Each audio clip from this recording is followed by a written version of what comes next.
Les démons existent, et ils savent se déguiser.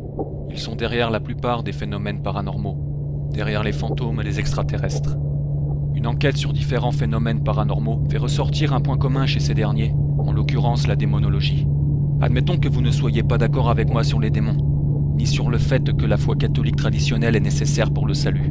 Si vous pensez comme un sophrologue disant que l'ultime démarche de sa discipline est de préparer l'homme à mourir décemment, avec aussi peu de crainte que possible, et que nous devons apprendre comment vivre la mort positivement, il reste que les découvertes de chercheurs donnent toutes les raisons de croire au surnaturel, qu'il y a une vérité inconnue de la science dite moderne, qui dépasse l'imagination et les techniques scientifiques. Ça vous rassure pour votre avenir, sachant que vous devrez un jour mourir et serez confronté à ces êtres? Que vous le vouliez ou non, il est très probable qu'ils soient là. En tout cas, vous ne serez pas rassuré de devoir probablement tomber sur l'un de ces êtres.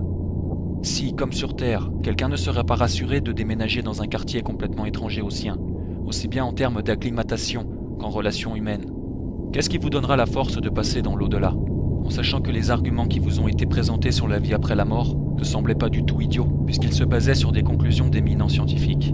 C'est un enjeu terrifiant pour vous, si vous croyez qu'il n'y a rien après la mort, n'est-ce pas?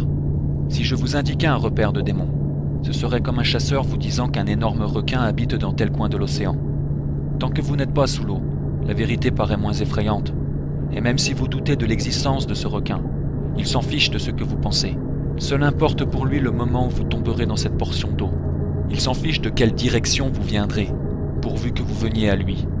Dans un univers où les scientifiques eux-mêmes avouent l'immensité et la complexité, et le silence, n'est-il pas bizarre, voire glauque, que des êtres communiquant avec les vivants, sous des formes d'ovnis, ne font rien pour éclaircir cette zone d'ombre?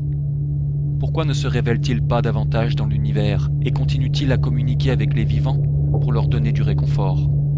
Ils ne font que dire des choses du genre « tu verras ». Tu verras quoi?